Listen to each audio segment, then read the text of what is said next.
Bonjour tout le monde, on se retrouve pour notre brief du jeudi 6 février 2020 et comme d'hab avant de commencer le brief, je tenais à vous inviter sur Discord, hein, donc ça vous aidera, il y a un lexique qui est disponible qui vous aidera à la compréhension des termes que j'utilise dans les daily briefs pour aussi échanger avec la communauté prend de plus en plus d'ampleur donc vraiment n'hésitez pas à nous rejoindre, le lien est en description et dans les commentaires.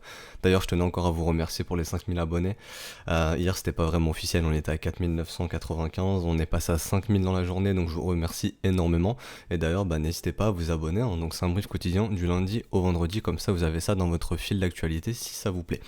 Alors comme d'hab, le petit sommaire, donc le Bitcoin, on parlera du GBTC, on parlera de nos spread forwards, on parlera de nos risk on risk off hier, journée très intéressante à Wall Street, on parlera des altcoins majeurs et on reviendra un petit peu sur justement notre altcoin Bitcoin dominance pour parler un petit peu des altcoins aujourd'hui.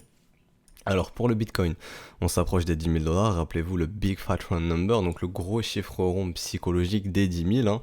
On avait expliqué pourquoi c'est intéressant d'aller chercher ce chiffre, hein, parce que bon, les médias économiques, CNBC, Bloomberg, etc. peuvent parler du Bitcoin, le Bitcoin peut faire la une, oh my god, Bitcoin a atteint les 10 000 dollars, etc., etc. Est-ce que Bitcoin ira à 50 000 après l'halving, etc. Bon, on voit un petit peu la petite manipulation qu'ils peuvent faire, hein.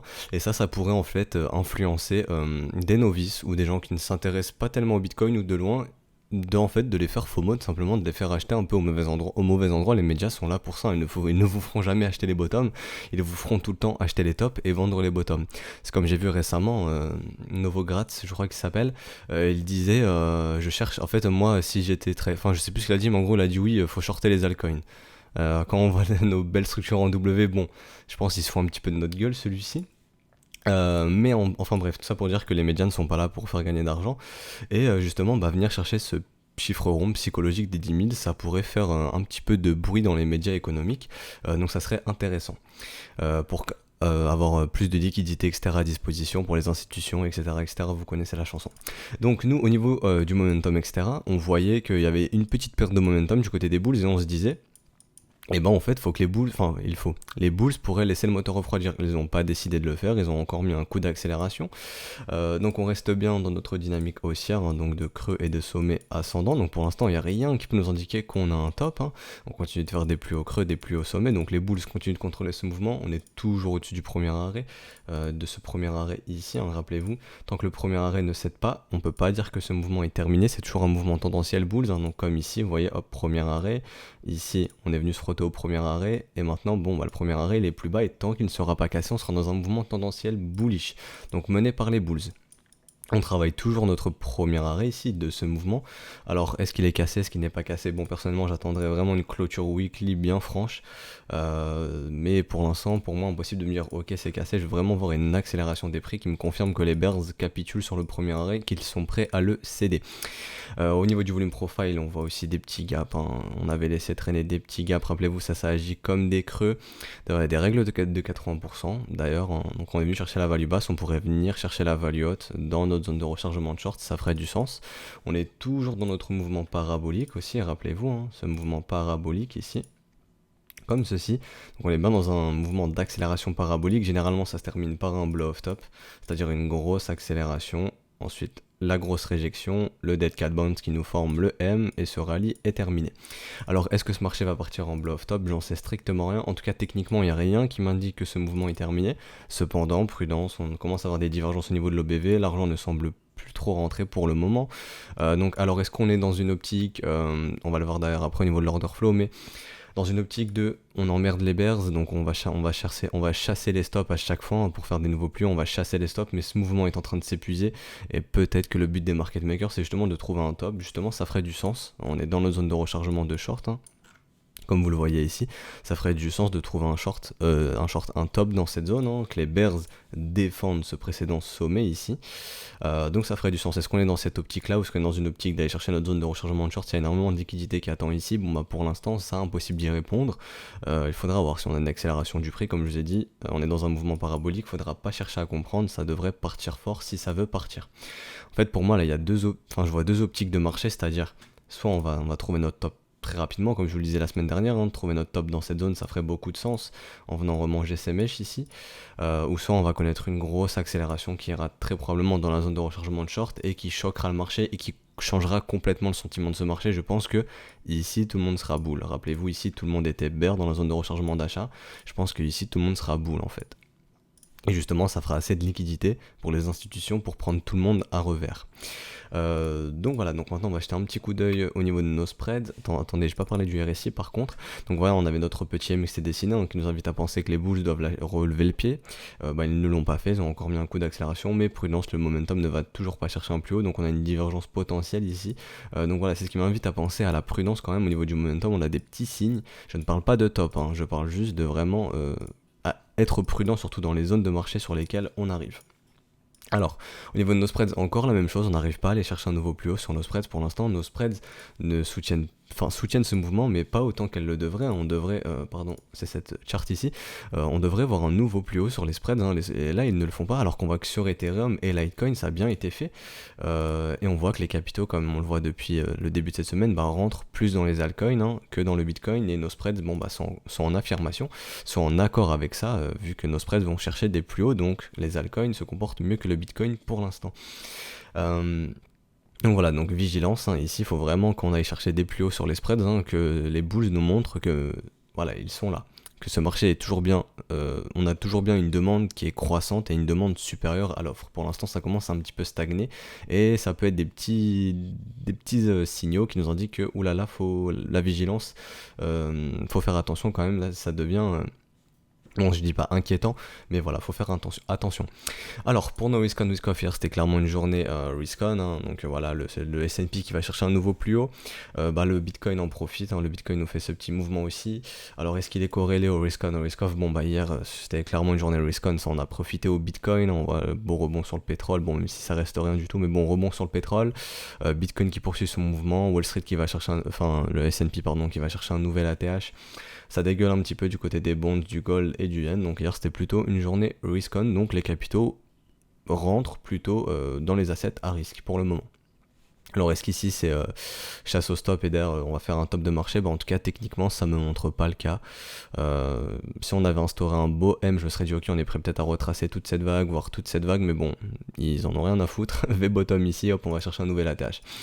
Alors maintenant pour les altcoins, Ethereum se dirige tout doucement sur son premier arrêt, on y approche doucement. Rappelez-vous, les counter trend rally, très généralement on retrace le premier arrêt au minimum, en tout cas c'est des targets réalistes, un premier arrêt, voire la règle de Gann, qui nous targeterait les $230 à horizon de mi-mars 2020, ou si on s'affranchit du premier arrêt, très probable qu'on revienne chercher au minimum les 0,818, donc les $268, et retrouver Ethereum dans sa zone de rechargement de short entre les 260 et les $300. Voilà, en tout cas on s'approche du premier arrêt, donc vous voyez Bitcoin est sur son premier arrêt, Ethereum est sur son premier arrêt, Litecoin aussi quasiment. Donc voilà, donc moi je pense qu'on est plus dans une optique maintenant de ça passe ou ça casse. Soit on trouve un top ici, Bitcoin se retourne, Ethereum se retourne aussi, et auquel cas Bitcoin en fait c'était juste des petites chasses au stop qui emmerdent un petit peu. D'ailleurs j'ai oublié de vous parler un petit peu, de faire un petit peu d'order flow. Donc clairement ici on a été bust les sommets, donc pas mal de stops ont sauté, beaucoup de liquidations. Comme on le voyait, il y avait beaucoup de liquidations bears à venir chercher, donc de la liquidité. Comme je vous disais, ça m'aurait étonné que les market makers ne viennent pas chercher toute cette liquidité qui attendait ici. Donc maintenant, comme je disais, c'était algorithmique. Est-ce qu'on va aller chercher cette liquidité ou cette liquidité ici? Les market makers ont décidé d'aller chercher toute la liquidité ici. Donc vous voyez, on a bouffé toute cette liquidité. Et on voit qu'il n'y a plus grand chose plus haut. Et comme on le voit au niveau du momentum, on a clairement une perte du momentum au niveau des bulls. Donc comme je vous ai dit, est-ce qu'on est dans un scénario de on va chasser tous les stops, on va liquider tout ce qui reste à liquider, comme ça il n'y a personne dans le train et ensuite on peut retourner tranquillement ce marché. Donc c'est pour ça qu'il faudra faire attention. Nos spreads peuvent aussi nous prévenir de ça. Donc voilà, pour moi ici il faut faire vraiment très attention. On est dans des zones, comme je vous ai dit, où on peut retourner ce marché assez facilement. Enfin assez facilement, on peut trouver un top très probablement, faut faire attention dans cette zone ici. Et d'ailleurs on voit qu'au niveau de la liquidité c'est un peu le cas, parce que maintenant il y en a encore un peu plus haut, mais on n'a plus beaucoup. On voit clairement que là toute la liquidité maintenant ici beaucoup de monde est rentré en mode FOMO, vous voyez, achat long, donc c'est ce qui fait énormément de liquidité ici, et ça m'étonnerait que les market makers ne viennent pas la chercher. Alors est-ce qu'ils vont continuer de pousser ce marché pour alimenter toute la liquidité plus basse et ensuite nous faire un gros couteau qui ira chercher toute la liquidité pour liquider tout le monde, surtout qu'on est proche des 1 milliard, maintenant on est quasiment 1 milliard 60 millions si je dis pas de conneries. Donc voilà, le marché aime bien liquider un petit peu tout ce monde quand on arrive dans des zones comme ça au niveau de l'open interest. On a liquidé pas mal de bears, donc c'est ce qu'on voit ici, pas mal de liquidations, on le voit ici, vous voyez ici ça c'était toutes les liquidations d'hier soir, donc plusieurs millions. On le voit ici, c'est répertorié avec cette petite barre ici, donc 22 millions environ, 22 millions ici, 6 millions ici, 6 millions ici, donc voilà, ça fait pas mal de liquidations. Mais on voit qu'il y a vraiment plus de plus beaucoup de liquidités. Alors est-ce que c'est un marché qui est vraiment bullish, alors les bulls vont mettre un coup d'accélérateur, ou est-ce que c'est un marché qui essaye d'emmerder les bears hein, et d'aller chasser les stops? Bon bah si c'est le cas, ce rallye est potentiellement bientôt fini, mais en tout cas techniquement il n'y a rien qui peut nous dire que c'est terminé, ok? Ce que je veux dire c'est que quand on voit un petit peu au niveau de l'order flow, on peut penser que les market makers sont en train d'emmerder les bears, mais en tout cas de ce qu'on voit techniquement, pour moi ce mouvement n'est pas terminé, et si on s'affranchit réellement de ce premier arrêt, il sera très probable d'aller chercher la zone de rechargement de short. D'ailleurs on va aller jeter un petit coup d'œil au GBTC, et ensuite on ira sur les altcoins, hein, promis. Alors non, c'est ici que je veux. Alors GBTC, pareil, GBTC est sur son premier arrêt, donc voilà, attention. Ici, je vous ai répertorié, ouais, il y a des gaps dans le volume profile, hein, donc ça ferait aussi du sens. Hein. Ici, le volume profile est en train de crier, viens me combler, ça agit comme un trou qui aspire le cours, qui l'attire comme un aimant. Donc est-ce qu'on va aller chercher ces zones? Ça ferait du sens dans la zone de rechargement de short, ce gap dans le volume profile, mais vous voyez, c'est la même chose sur le GBTC. GBTC, on est sur le premier arrêt, et si on s'affranchit du premier arrêt, bon bah vous connaissez la règle, très probable d'aller chercher la zone de rechargement de short. Donc il faudra surveiller le GBTC. Alors pour ceux qui ne savent pas qu'est-ce que GBTC, c'est juste un moyen pour les investisseurs traditionnels de pouvoir spéculer ou investir sur le Bitcoin sans devoir en garder en leur possession. Donc c'est un peu comme un ETF. Alors je pense que pour le BTC c'est fini. Non, on va aller jeter un petit coup d'œil en 4 heures, désolé. Donc en 4 heures, je vais pouvoir repositionner mon FIBO que j'ai pas repositionné depuis très longtemps. Donc non, pas ça, je le remettrai après. Donc hop, bottom, top. Donc voilà, premier arrêt qu'on va repositionner ici, et la zone de rechargement qu'on va repositionner comme ceci, hop. Donc ça, on en parlera peut-être après. Mais voilà, donc voyez, on est bien dans la zone de rechargement de short, on a été un petit peu la déborder. Rappelez-vous, on avait une règle des 80% qui nous indiquait que le cours a 80% de probabilité d'aller chercher la value haute, chose qui a été faite hein, sur ce mouvement hier. Donc voilà, cette règle des 80% est bien comblée. Est-ce qu'on a été chercher la garage jaune d'ailleurs? Non, on s'est arrêté un tout petit peu avant, donc pourquoi pas aller chercher la garage jaune. Mais voilà, pour moi on est dans des zones dans lesquelles les bulls doivent faire vraiment très attention. Et là on est plus en train dans une optique de vouloir rechercher des shorts. Hein. Donc rappelez-vous ce qu'on voudrait pour short, en tout cas ce que je voudrais moi pour shorter ce marché, c'est des divergences au niveau du momentum. Bon bah j'en ai pas, cette divergence a été avalée, on a bien une divergence haussière ici. Donc les bulls ont réussi à avaler ces deux divergences ici. Donc pour l'instant j'ai pas de confirmation momentum. Donc moi ce que je voudrais c'est idéalement que le cours pousse, nous crée une divergence donc sur le momentum comme ceci, et qu'ensuite que j'ai un beau M qui me montre que j'ai ma structure et que je peux encadrer un short. Pour l'instant c'est pas le cas, donc pour moi il est encore bien trop tôt pour shorter ce marché.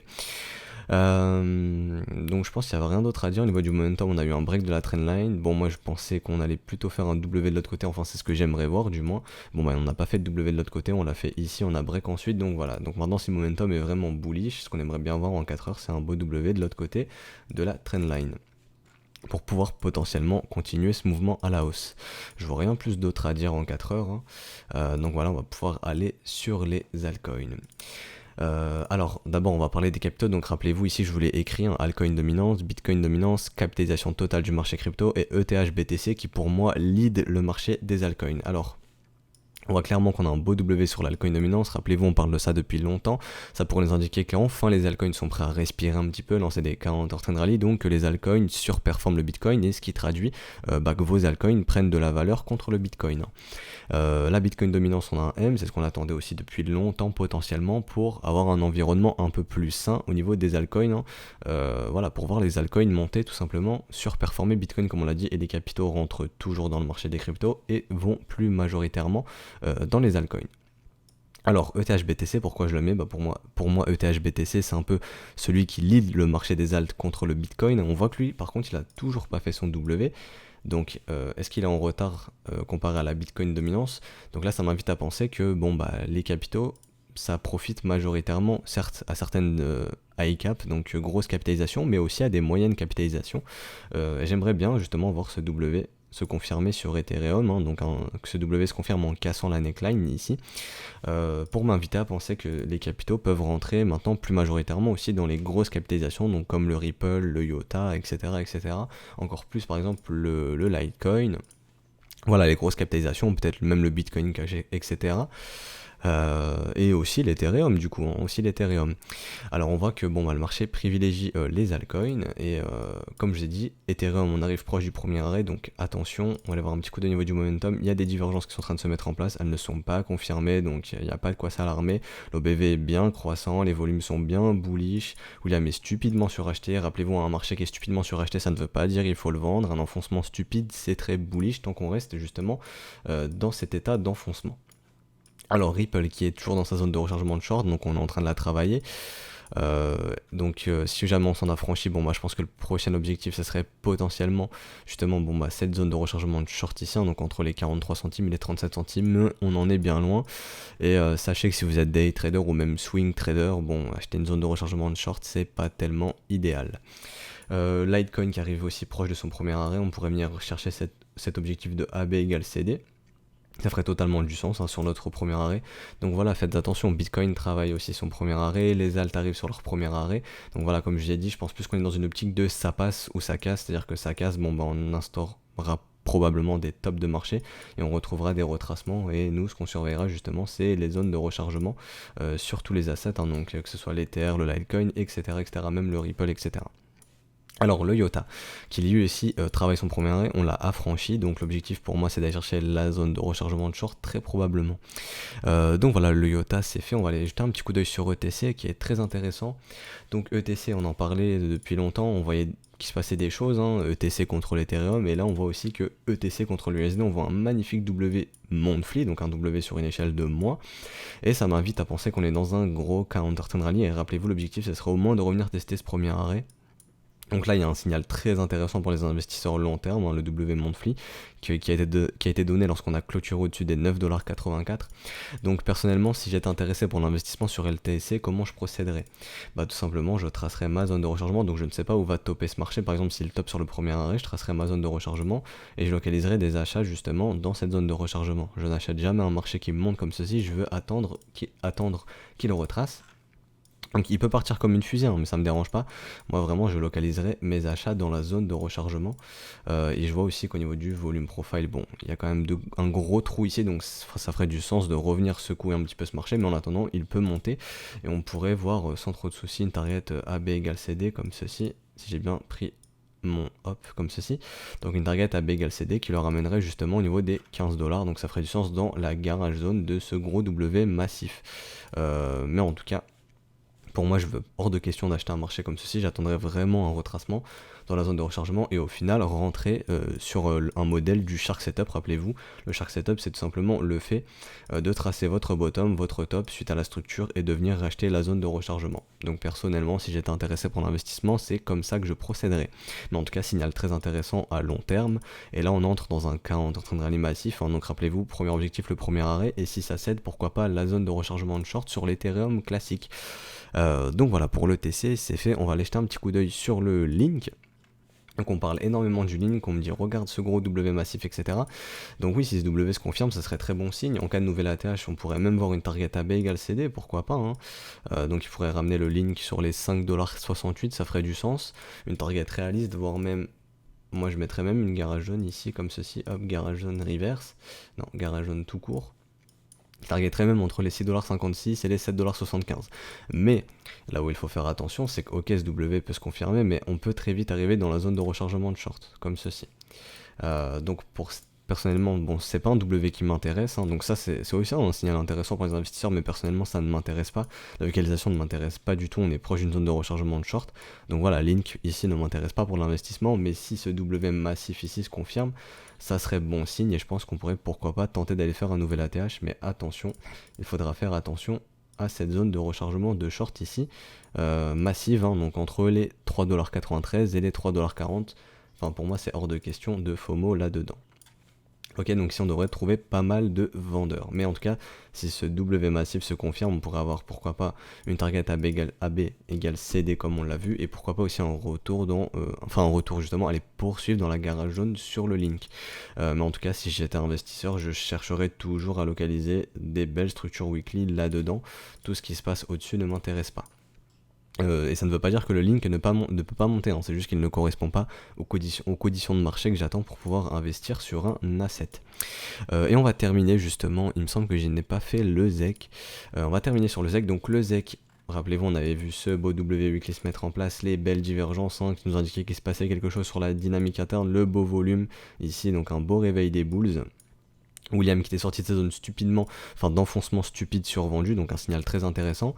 Rappelez-vous, règle de Gann qui nous indique que ce marché peut retracer de moitié en moitié en moins de temps, donc aux alentours de début février, donc du 10 février, aux alentours des 75$, des 74$, et on voit que Monsieur Gann peut être content parce que sa règle risque d'être, comment dire, confirmée ou validée du moins. Donc respecter, voilà, je cherchais le mot respecter. Vous voyez, le marché est bien en train de retracer la moitié de ce mouvement en moitié moins de temps, donc retourner aux alentours des 74-75$. On est en train de s'affranchir du premier arrêt, hein, donc ça ferait du sens d'aller chercher la zone de rechargement de short. Donc le signal pour les investisseurs a été donné ici lorsqu'on a cassé les 34$, hein, donc la neckline ici. Et on pourrait même voir une règle de 80%, on vient chercher la value basse, on va chercher la value haute en zone de rechargement, donc à surveiller, surtout qu'on est en train de s'affranchir du premier arrêt. Au niveau du momentum en weekly, c'est clairement toujours haussier. Il n'y a rien qui peut nous indiquer que ce marché est proche de trouver un top. On va aller en daily un petit peu. Bon bah voilà, on commence à diverger tout doucement, mais ce ne sont pas des divergences confirmées, donc des divergences qui ne sont pas confirmées, bah, ça ne nous intéresse pas, et en plus de ça, il n'y a aucune structure qui nous indique que ce mouvement est terminé. On est toujours bien dans une optique de creux et de sommet ascendant, surtout qu'on vient de s'affranchir du premier arrêt, donc on passe en ranging market, et rappelez-vous, en ranging market, le but c'est de revenir chercher la zone de rechargement de short. En tout cas, on localise des ventes dans cette zone de rechargement de short. Et voilà, ça pour dire que le signal a bien été donné ici aux alentours des 34$. Ce beau W weekly qui est aussi un beau W daily avec les belles divergences, etc. Et on voit que l'OBV est clairement croissant, donc l'argent continue de rentrer. Donc c'est l'environnement sur les alts est plutôt sympathique, hein, sympathique en début de ce début 2020, surtout quand on voit des personnes influentes dans le monde économique, ou influentes, je sais pas, mais voilà, quand on voit des personnes avec un petit peu d'influence dire qu'il faut shorter les altcoins, voilà, les médias se mettent toujours, en tout cas les personnes influentes se mettent toujours contre le mouvement. Voilà, donc c'était le petit, enfin pas conseil, mais voilà, la chose qu'on remarque souvent sur les marchés. Donc faites très attention, on est sur des niveaux, comme je vous ai dit, ça passe ou ça casse. Pour ceux qui ne sont pas dans les altcoins, patience, tracez gentiment vos zones de rechargement. Comme je vous l'ai dit dans les briefs, nous on observait beaucoup ces W, hein, donc ici ces structures pour lancer des smiling setup, beaucoup de smiling setup ont été déclenchés. Rappelez-vous, on achète un marché quand il est horizontal et on le vend en vertical comme les professionnels, donc maintenant le marché est vertical, pour moi ce n'est plus le moment d'acheter. Le signal était donné ici. Et maintenant, ceux qui ne sont pas dedans, bon bah faut être patient, faut attendre les zones de rechargement tranquillement. Donc voilà, donc par exemple si on top ici sur le premier arrêt, la zone de rechargement elle est entre 150 et 140$. Et très généralement on va quand même chercher ces zones de rechargement par exemple sur l'Ethereum. Donc voilà, faites très attention. Faire un petit peu de psychologie pour terminer ce brief. Mais c'est comme ici, c'était comme ce mouvement ici à 80$, tout le monde était dégoûté pour acheter, enfin personne n'était motivé pour acheter, ou très peu de monde du moins. On a eu ce beau W weekly, on a lancé ce rallye, beaucoup de gens ont FOMO dans ce mouvement, se sont dit on ne reverra plus de l'Ethereum à 100$, peut-être à 150, etc. Mais voilà, encore la chose à faire ici, c'est d'être patient, de tracer vos zones de rechargement. Vous voyez que l'Ether est bien revenu dans sa zone de rechargement, tout simplement. Donc voilà, faites attention, tracez tranquillement vos zones de rechargement et localisez vos achats à l'intérieur. C'est la meilleure chose que je pourrais vous recommander. N'achetez jamais un marché vertical, attendez toujours qu'il corrige et qu'il revienne tranquillement dans sa zone de rechargement et que tout le monde soit dégoûté de ce marché. Voilà, c'était le petit conseil de fin. Donc si ce brief vous a plu, encore une fois, je vous invite à vous abonner, à nous rejoindre sur Discord, le lien est en description et dans les commentaires. N'hésitez pas à commenter, etc. pour le référencement, ça aide beaucoup au développement de la chaîne. Et moi, je vous souhaite une excellente journée et on se retrouve donc demain pour le dernier brief de la semaine. Allez, ciao tout le monde.